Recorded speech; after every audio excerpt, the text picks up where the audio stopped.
راستہ بند ہے۔ مصطفیٰ کریم۔ واجد کو اپنی نئی زندگی سے ہم آہنگ ہونے میں دشواری ہو رہی تھی۔ عمر کا فرق اور اپنے عقائد پر سختی سے پابندی وہ وجوہات تھیں جو اس کے اور شاداں کے درمیان حائل ہو رہی تھیں۔ کبھی وہ ایک کھلونا لگتی جسے زبردستی اس کے حوالے کر دیا گیا تھا، جس سے کھیلنے کے لیے کبھی اس کا دل چاہتا اور کبھی نہیں بھی۔ جسم کے تقاضے اس کے پاس ضرور لے جاتے، لیکن اس کے بعد کس طرح اسے پیش آنا چاہیے واجد نہیں جانتا تھا۔ وہ کبھی اسے گود میں بٹھاتا تو وہ اس کی داڑھی سے کھیلنے لگ جاتی، جسے وہ کبھی انگلیوں میں لپیٹتی اور کبھی ہلکے سے کھینچتی۔ وہ اسے پیر دبانے کے لیے کہتا تو وہ اس کے تلوے میں گدگدی کرنے لگتی، جس کی وجہ سے واجد کو زور سے ہنسنا پڑتا، اور اس کے پیٹ میں گدگدی کرنا بھی شاداں کو بہت پسند تھا۔ واجد کے منع کرنے کے باوجود بھی شاداں باز نہیں آتی، جیسے محبت کے یہی طریقے اسے آتے تھے۔ جسمانی رشتوں کے ساتھ جیسے اس چلبلے پن میں بھی شاداں کے لیے وہ مزہ تھا جسے وہ اپنا حق سمجھتی تھی۔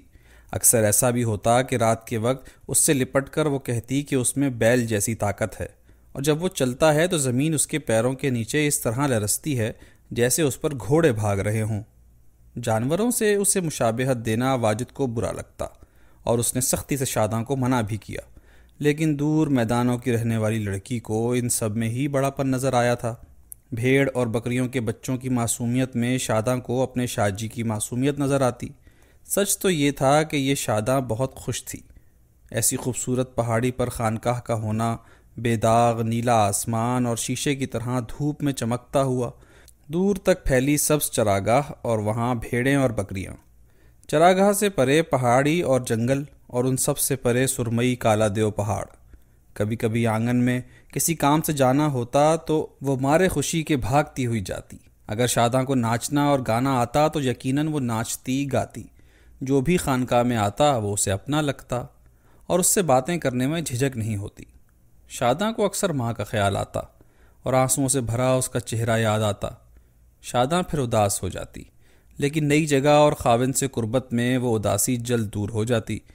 مگن شاہ بدلا بدلا سا تھا، وہ مارے ڈر کے اس سے دور رہتا، لیکن واجد کے ساتھ جس قربت کو وہ دیکھ رہا تھا وہ اسے بے چین رکھتی، جس کا اظہار اس کے لیے ناممکن تھا۔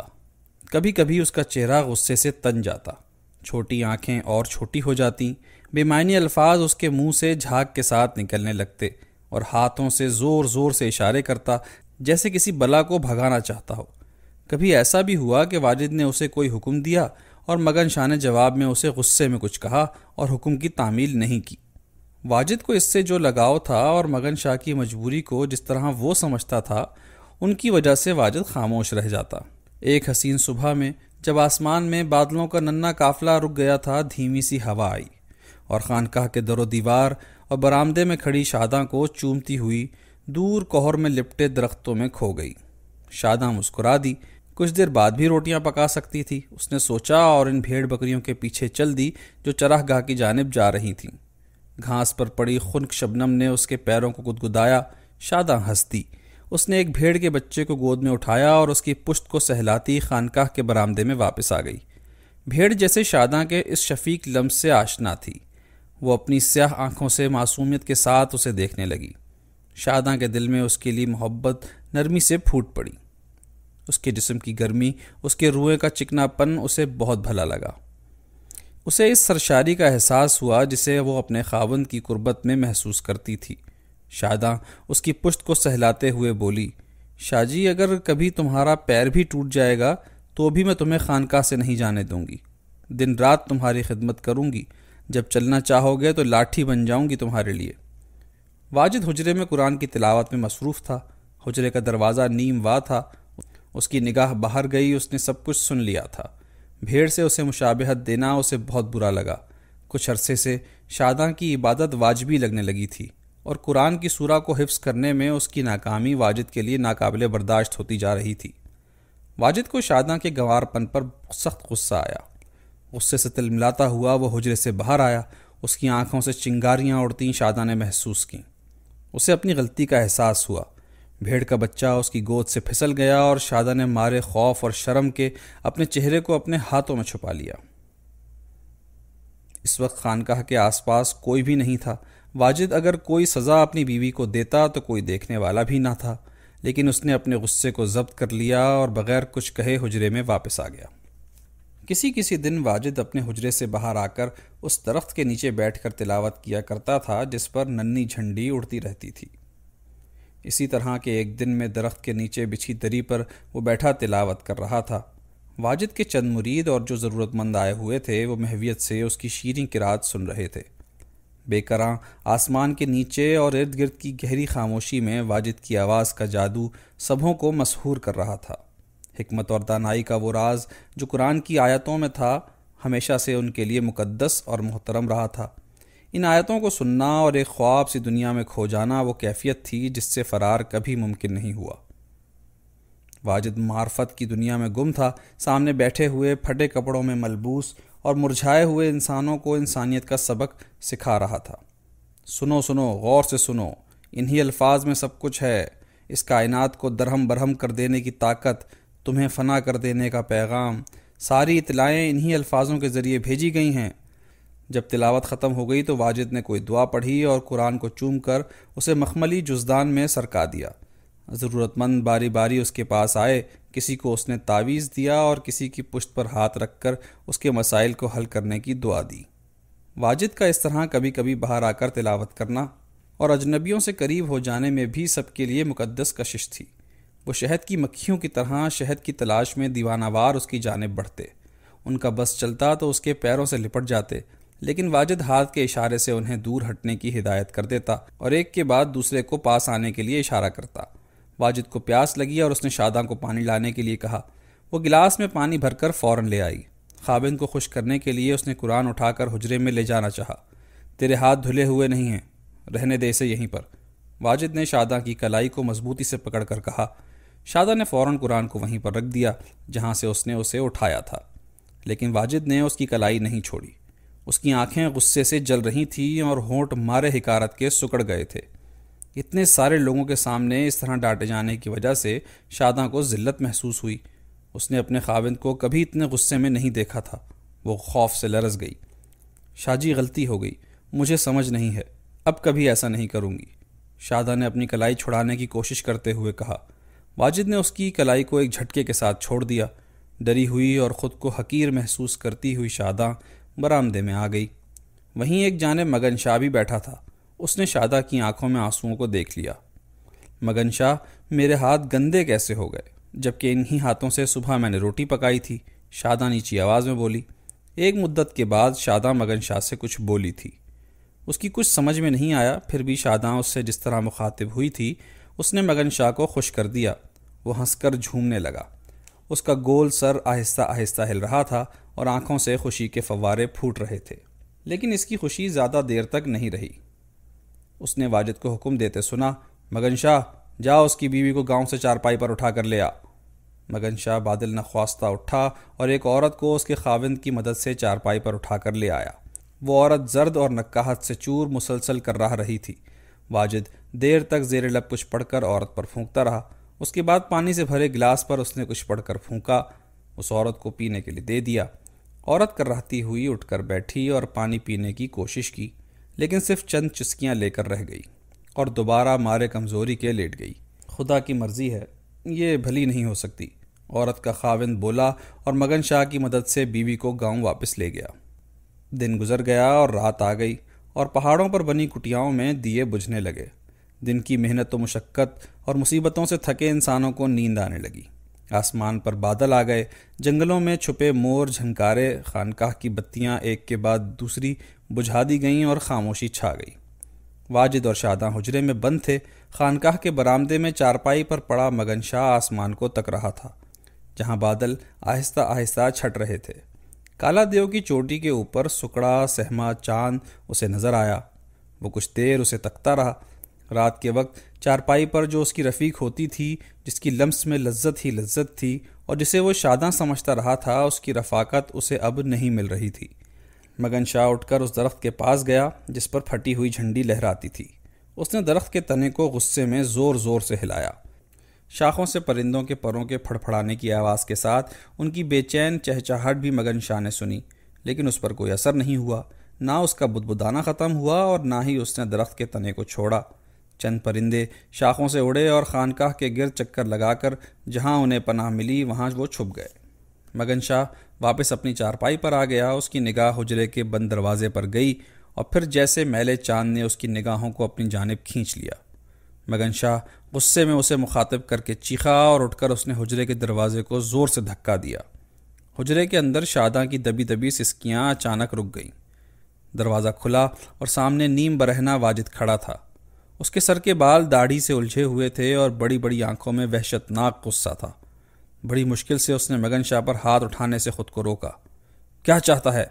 واجد غصے سے چیخا۔ چاہتا ہے؟ مگن شاہ نے اس کے الفاظ کو دہرایا اور حجرے میں داخل ہونے کی کوشش کی، لیکن واجد نے اس کا راستہ روک لیا۔ احمق، جنگلی!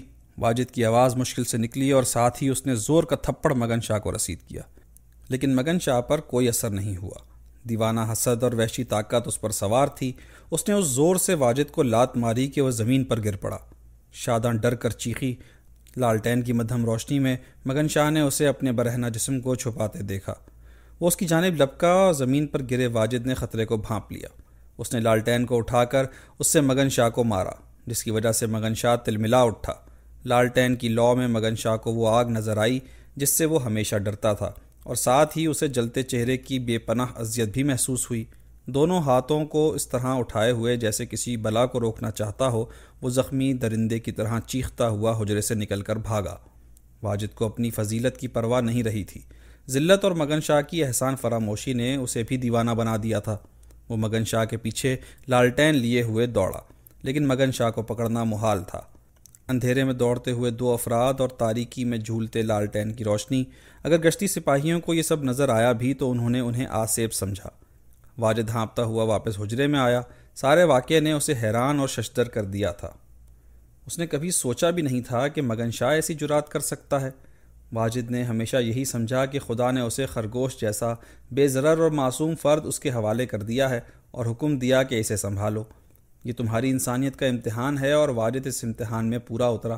اپنے فرض کو نبھانے میں اس سے کبھی کوئی کوتاہی نہیں ہوئی۔ اس سے ہمیشہ واجد نے ہمدردی محسوس کی، اسے اولاد کی طرح عزیز سمجھا، اسے فاقہ اور باد و باراں کی ہلاکتوں سے بچایا، اس سے دل کی بات کہی، بالکل اس طرح جیسے کوئی اپنے مخلص دوست سے کہتا ہے۔ لیکن آج مگن شاہ نے سارے رشتوں پر پانی پھیر دیا تھا۔ وہ بے ضرر انسان کے روپ میں بھیڑیا نکلا۔ اپنے آقا اور اپنے محسن کی عزت کا دشمن واجد کا خون کھول رہا تھا۔ اس کا بس چلتا تو وہ مگن شاہ کا گلا گھونٹ دیتا۔ وہ اپنی بیوی کے پاس پڑ گیا۔ شاداں بری طرح ڈری ہوئی تھی۔ واجد نے اسے لرزتا محسوس کیا۔ اس کے گرد اپنی باہوں کو ڈال کر وہ بولا، ہمت کر، مگن شاہ خانقاہ کے پاس بھی نہیں پھٹکے گا۔ شاداں نے اپنا بے جان جسم خاوند کے حوالے کر دیا، لیکن وہ کسی اور سوچ میں تھی۔ جس خوشی میں وہ گم رہتی تھی وہ آہستہ آہستہ کم ہو کر آج مٹ گئی تھی۔ اسے خیال آ رہا تھا کہ یہ کیسی جگہ تھی۔ لوگ آتے تھے اور چلے جاتے تھے، چہل پہل ہوتی، پھر عجیب سی خاموشی اور ویرانی چھا جاتی، اور اس ویرانی میں مگن شاہ مسکراتا اور آپ ہی آپ کچھ باتیں کرتا اور کبھی اس کی جانب اشارے کرتا نظر آتا۔ اور آگ سے اس طرح ڈرنا، سامنے درخت پر بھی جب چڑیاں آتیں تو خاموش ہی رہتیں، جیسے کوئی خوف انہیں چپ رکھتا تھا، اور خاوند بھی زیادہ تر اپنی عبادت اور قرآن خوانی میں گم نظر آتا۔ وہ اس سے باتیں اسی وقت کرتا اور اس کے جسم کی گرہیں اسی وقت کھلتیں جب اسے اپنی بیوی کے جسم کی طلب ہوتی۔ وہ اپنے خیالوں میں مبتلا رہی۔ واجد کے بوسے، اس کی داڑھی اور مونچھ کے بال جو اس کے لبوں، رخساروں اور گلے میں گڑ رہے تھے، وہ شاداں کے جسم میں کوئی آگ، کوئی تڑپ نہیں بیدار کر سکے۔ واجد نے جب تک چاہا اپنی ضرورت پوری کی، اس کے بعد اسے کچھ سکون سا ہوا۔ اس کی تیز سانسوں کی رفتار میں کچھ کمی آئی اور ان کی آگ بجھ سی گئی۔ اسے اپنی بیوی عزیز محسوس ہوئی جس نے ابھی اسے مسرت دی تھی۔ اس کے جسم کے کھولتے لاوے کو جذب کر لیا تھا۔ تاریخ حجرے کی چھت میں کوئی کیڑا کٹ کٹ کر رہا تھا۔ دور سے زخمی درندے کی طرح مگن شاہ کی چیخیں آ رہی تھیں۔ اس چیخ میں فریاد تھی، لیکن اس کا سمجھنے والا کوئی نہ تھا۔ مگن شاہ آگ سے کیوں اتنا ڈرتا ہے؟ شاداں نے ڈری ہوئی آواز میں پوچھا۔ واجد کو سمجھ نہیں آیا کہ کیا جواب دے۔ اس نے اکثر اس بابت سوچا تھا، لیکن وہ کبھی سمجھ نہیں سکا۔ اس وقت بھی مگن شاہ کی وہ ساری زندگی اس کے سامنے آ گئی جسے اس نے اس کے ساتھ گزارا تھا۔ اس دوران کوئی ایسا واقعہ نہیں ہوا تھا جو مگن شاہ کی خوف کی راز کشائی کرتا۔ شاید اس میں شیطان چھپا ہے۔ جو دوزخ کی آگ سے بہت ڈرا رہتا ہے۔ واجد نے سوچتے ہوئے جواب دیا، اور اس کا نام مگن شاہ کیوں ہے؟ شاداں نے ڈر کر واجد کے سینے پر اپنا سر رکھتے ہوئے پوچھا۔ واجد نے نرمی سے اپنا ہاتھ شاداں کے سر پر رکھا اور اسے سہلاتے ہوئے بولا، تو جانتی ہے کہ وہ جو بولتا ہے کوئی سمجھ نہیں سکتا۔ مگن شاہ مشکل سے 4 سال کا تھا جب وہ مجھے ملا۔ اس کے ماں باپ کہتے تھے کہ یہ اللہ کی سوچ میں گم رہتا ہے۔ گاؤں والے اسے مگن شاہ کہنے لگے۔ تو کیا تم بھی اسے اللہ والا سمجھتے ہو؟ شاداں نے اپنے خاوند کے ہاتھ پر ہاتھ رکھتے ہوئے پوچھا۔ شاداں کے معصوم لیکن مشکل سوال پر واجد زیر لب مسکرا دیا۔ اس نے اپنی بیوی کے چہرے پر کچھ پڑھنے کی کوشش کی۔ تاریکی میں دھندلا دھندلا سا اجالا اسے نظر آیا۔